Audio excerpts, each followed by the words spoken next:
Hello, everyone. My name is Professor Cornish, and today we're going to be talking about the goals of punishment as well as the standards of decency, which the standards of decency we'll go into later, but it's basically what is examined to determine if a criminal sentence is constitutional, if it's excessive, if it's cruel and unusual. Before we actually look into the standards of decency, we need to first know what the goals of punishment are. Because when you look at a sentence to see if it's excessive, if it's cruel and unusual, what's first going to be looked at is it in line with the goals of punishment?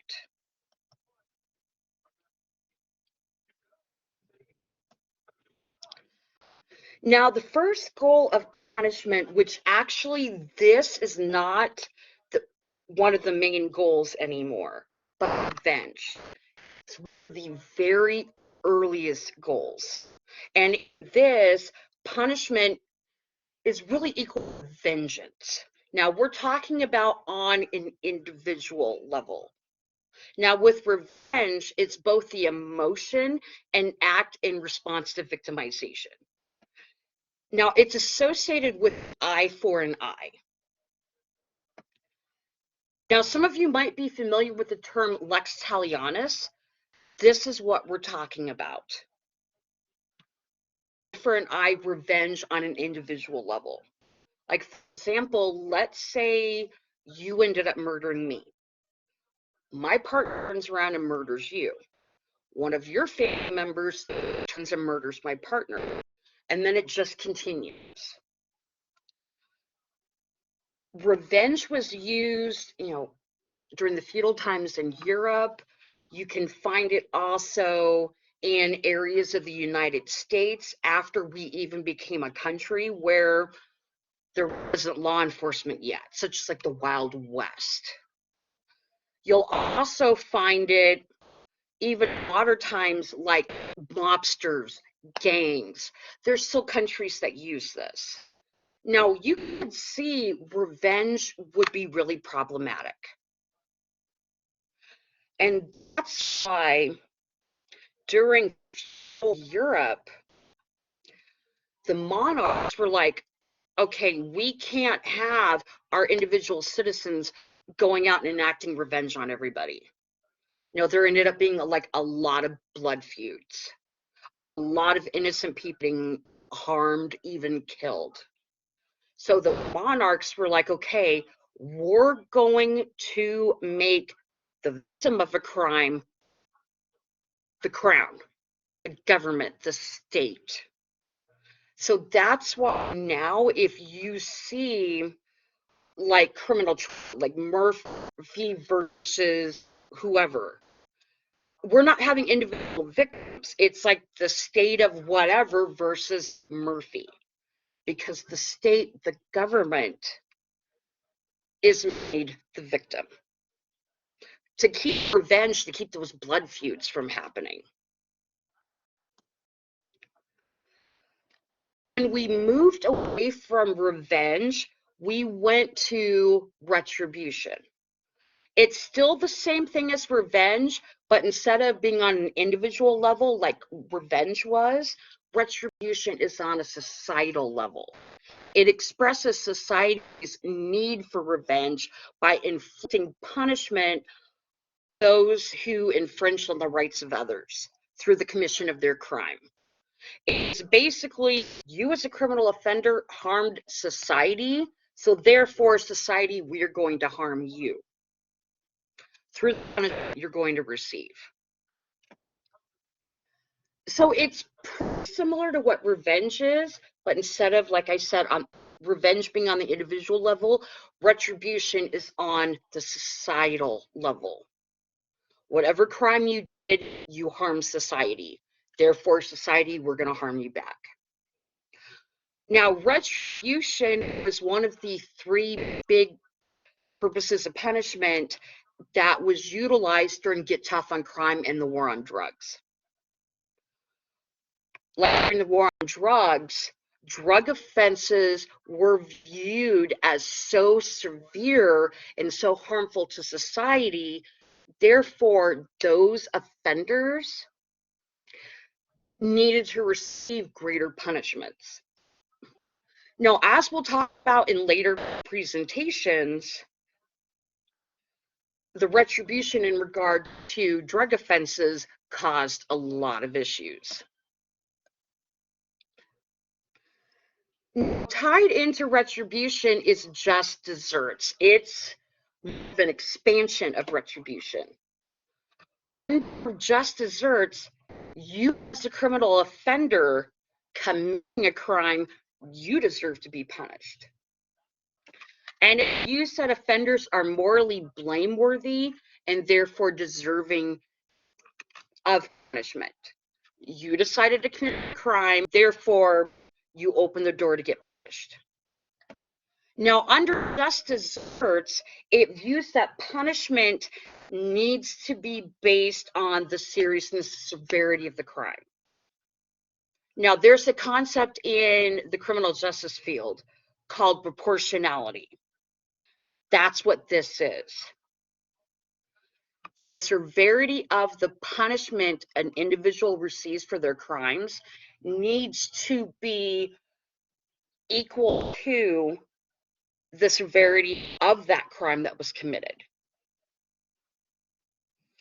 So, like when judges or juries determine what the sentence is going to be, they're going to look at the severity of the crime. They're going to look at aggravating circumstances, things that worsen the severity of the crime, mitigating circumstances, things that reduce the severity of the crime.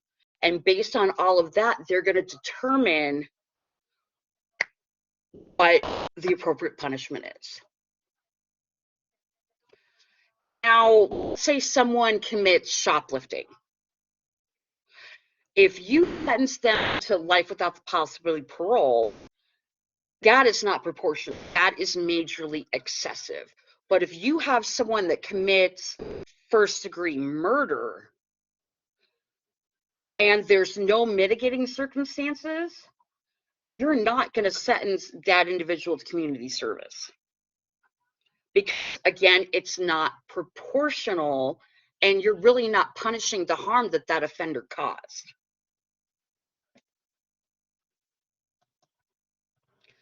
The next purpose of punishment is incapacitation. This was also heavily utilized during Get Tough on Crime and the War on Drugs. Now, incapacitation is the use of imprisonment or other means. So other sentences also have an incapacitative methodology to it.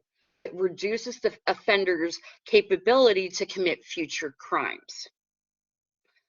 Now, when we normally think of incapacitation, we think of incarceration, jail, prison. But other sentences do have incapacitation, like probation, for example. You have probation conditions that you've got to abide by, both that every probation has to abide by, judicial orders are in there. You've also got specialized conditions you've got to abide by. You have to, get a job. You have to submit to drug testing. You can't be around certain people. You're subject to being searched by your probation officer. So that has an incapacitative manner to it. Even work release, for example. You're only released from a correctional facility to either go to work or school, and that's it. And then once you're done, you need to go back to the facility. So sentences do have an incapacitation quality to them. Now, the next one is deterrence. Now, it's based on rational choice theory. Now, rational choice theory assumes that humans are rational beings that are going to conduct a cost-benefit analysis before we do anything. like going to college, for example. You probably did a pros and cons list. You know, what's the pros of going to college? What's the negatives of going to college? And then based on that, you made the best decision. Deterrence is basically the chronological approach to rational choice theory. Now, it assumes that you as an individual, you're going to conduct that cost-benefit analysis, weighing the possible rewards that you'll get from the crime versus the possible punishments or consequences of that crime. And whatever one, either the benefits or the negative consequences, whatever one has more weight, that's what you're going to go with. Deterrence is the discouragement or prevention of crime through the fear of punishment. Basically, you have to, when you conduct that cost-benefit analysis, the possibility of being like arrested and convicted has to be so severe that it's going to outweigh any possible benefit. Like, hey, if I jack this car stereo, yeah, I'm going to get a bunch of money, but man, I don't want to get caught because I could end up in jail. I can lose my job. You know, people are going to get mad at me. I don't want to do it. Now, in order for a deterrent to be effective, it has to be one, severe, matching the severity of the crime. So there's proportionality and just desserts. It has to be certain, meaning you commit the crime, you're going to get punished. And it has to be swift, meaning it occurs a short period of time after the criminal act.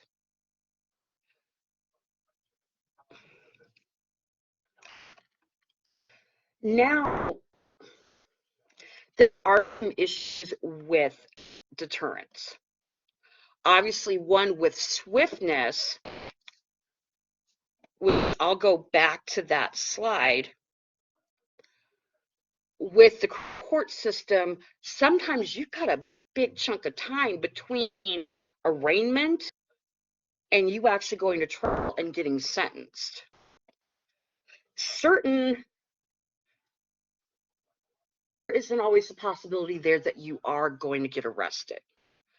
And you do have some offenders, and through my 8.5-year career in institutional corrections, I knew multiple offenders that they knew there was a possibility that they could get arrested and incarcerated, and they didn't care. The severity of the possible punishment did not outweigh any benefits they could get. It's one of the reasons why deterrence alone isn't effective. And deterrence is the third punishment that was utilized during Get Tough on Crime and the War on Drugs. There's two types of deterrence. You have specific deterrence, which goes towards the individual to discourage them from committing future crimes. Habitual offender statutes, like 3 strikes laws, these are specific deterrence. Then you have general deterrence, which is intended to serve really as an example for the general public, thus discouraging them from committing an offense. Like, for example, one of the reasons why in the newspaper you'll have court results get published is so people can see, hey, this person committed this crime and got this sentence. I probably shouldn't commit this crime because I don't want to get this sentence. One of the reasons why you'll find on like the state legislative site, you can look in and look up different criminal statutes, and you'll actually see the possible punishments that you could get for those. Now, the next purpose of punishment is rehabilitation. Now, that's changing of criminal lifestyles into law-abiding ones by correcting the offender's behavior through like treatment, education, and training. It's restoring the offender to a more constructive place in society through some form of either like vocational training, education, therapeutic treatment. Now, what rehabilitation does is you're looking at what caused the individual's crime. And then you're helping them change. Like if someone, let's say they've got anger issues, and when they get mad, they end up assaulting people. Rehabilitation, one of the programs that are going to be done for that offender is we're going to put you through anger management, help you identify what situations that make you angry, help you start changing your thought process and learn how to deal with your anger more appropriately. So you're not going to assault somebody every time you get angry.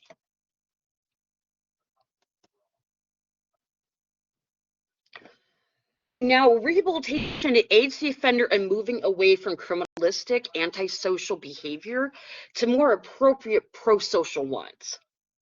And that way they can obtain the necessary skills like education, job training to aid them in becoming a more productive member of society and lessen the likelihood they're going to reoffend. Now, you have to remember the majority of individuals that are punished in the criminal justice system serve their punishments in the community. As far as sentences, the majority are community-based. And even those that get incarcerated, either in jail or prison, the majority are going to get out someday, whether they get out on parole, good time, or they're mandatorily released. So that's why rehabilitation is so important. If you don't do anything to address why that person committed their crime and help them learn how to not do that and be a productive member of society, they're just going to get out and they're going to keep committing crimes because they don't know how to do anything else. Now, examples of rehabilitative programming include education, there's anger management, there's mental health, there's substance abuse, vocational training, there's a lot more. Even things like recreation, different clubs, religious activities, they're all rehabilitative too.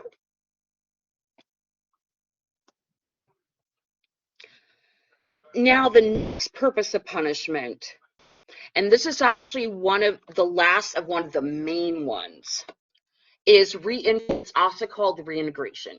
Terms are interchangeable. Now, it's the process of helping the offender become a productive member of society again. It helps them transition from prison to the community.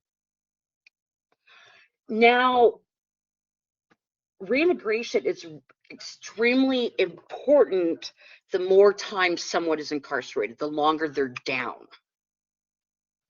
You know, if you have someone that's been incarcerated for 20 years, they're going to need a lot more reintegration programming. Pre-release, before they get released from prison, they're going to need a lot of help when they get out. Because think of 20 years, how much society's changed. And the fact that they've probably lost their support system. They're not going to know how to do like online banking, online applying for jobs. So this goal, the longer somebody's incarcerated, the more important it is. Now, also with reintegration, the goal is also to improve public safety through providing the offender services that are going to reduce their risk of recidivism and improve their reintegration in society. If this individual is coming out rehabilitated and then they've got the skills that they need to be a productive member of society and they've got assistance if they need it, they're going to be less likely to commit crimes. Therefore, society is less likely to be harmed.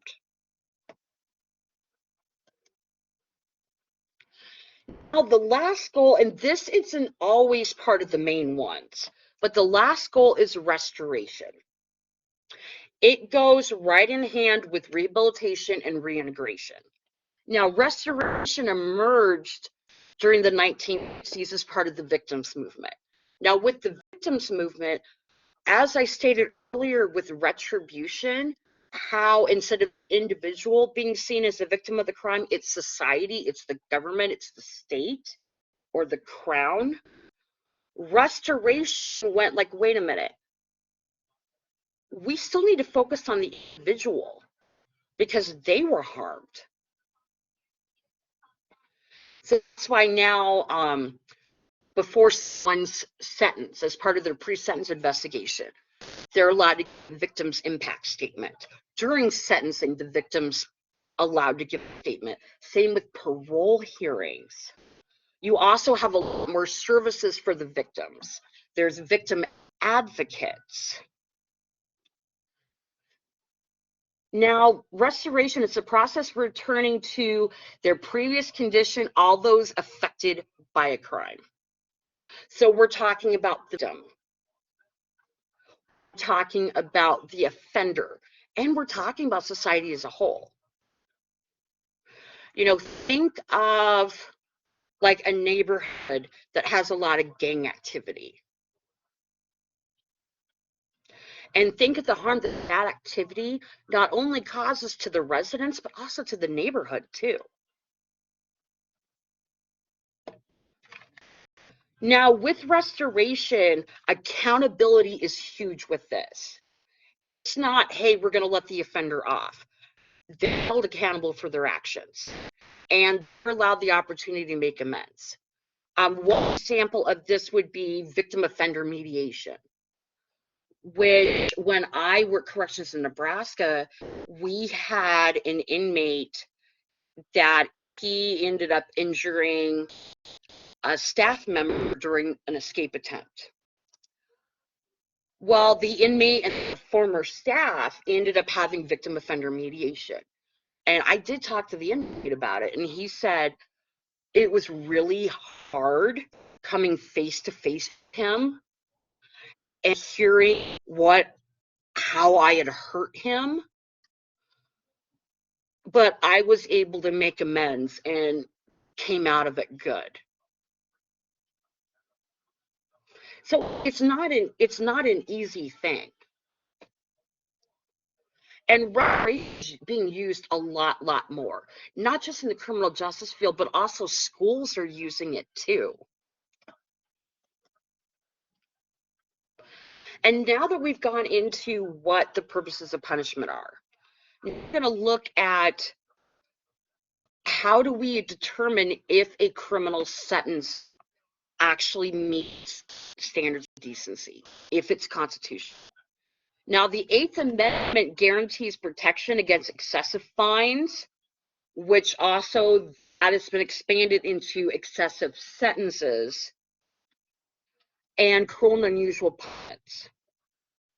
Now, the guarantee of protection against cruel and unusual punishment, it's been clarified by the courts to mean protection against barbaric punishments and those that are disproportionate to the severity of the sentence. So we're going back to proportionality and just desserts. Now, one Supreme Court case, Wink v. United States. The Supreme Court of the United States, SCOTUS, ruled the Eighth Amendment prohibits greatly disproportionate sentences. So that's why someone that shoplifts, for example, we're not going to sentence them to life without possibility parole. That is way too excessive.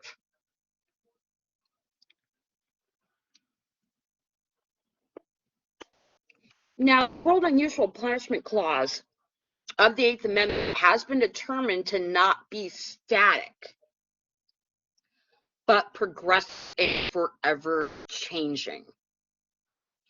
So as society changes, how we view what's excessive, what's cruel and unusual, also changes. Think of the beginning of our country. What punishments were used? What was okay before? Some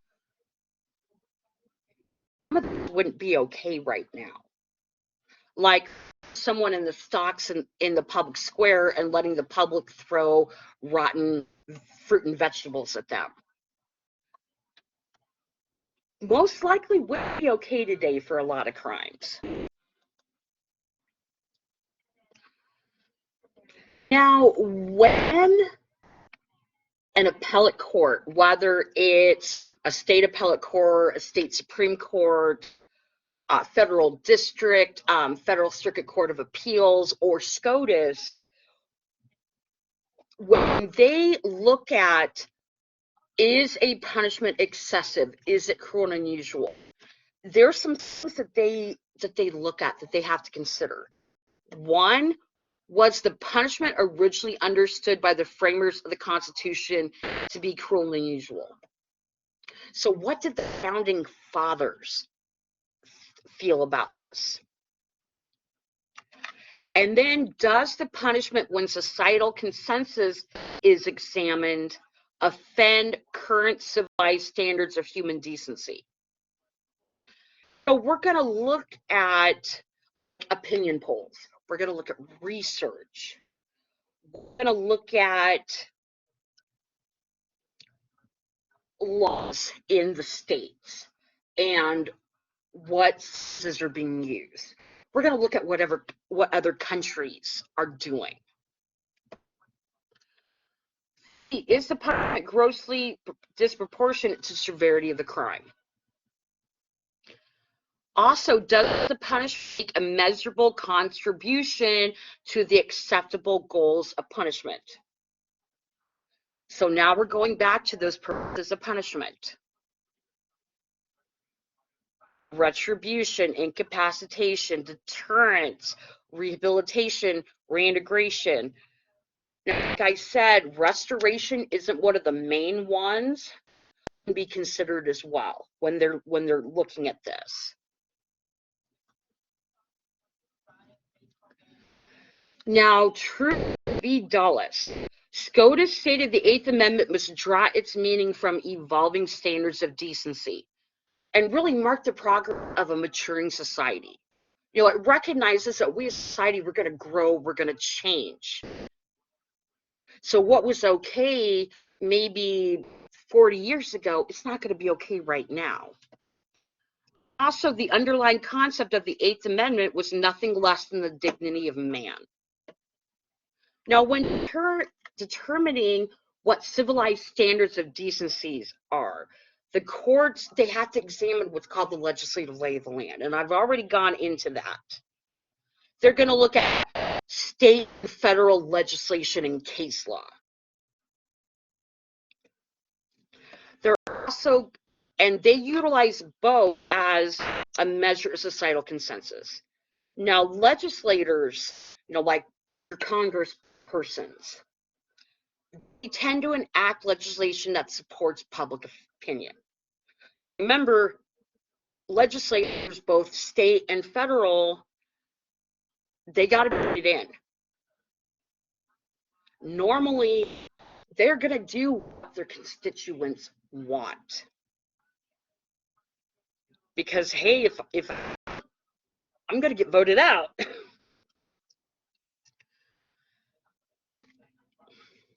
Now, the courts also examine the practices, case law, and legislation of other civilized nations. So, like a lot of the European countries, Canada, Australia, New Zealand, just to name a few. Now, also, one thing that's examined as well is research. Now, when we look at case law related to juveniles, offenders that were juveniles when they committed their crimes, receiving like the death penalty, life with possibility of parole in non-murder cases, receiving mandatory life without the possibility of parole in murder cases.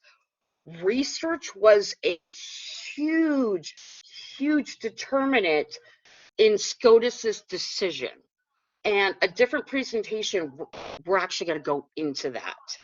So you'll get to see what SCOTUS actually looked at to determine what the standards of decency were at the time and to rewrite them.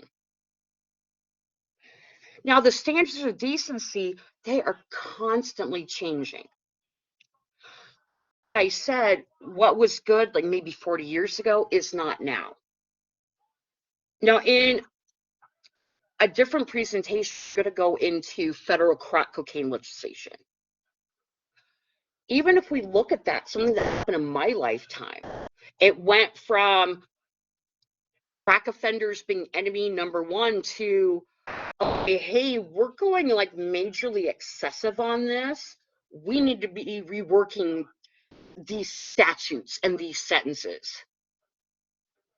Because from these people harming society, they're going to get what they're going to get, to there's no difference between what crack users and dealers do and what those that deal and use powder do. We need to rework this because there's issues with this.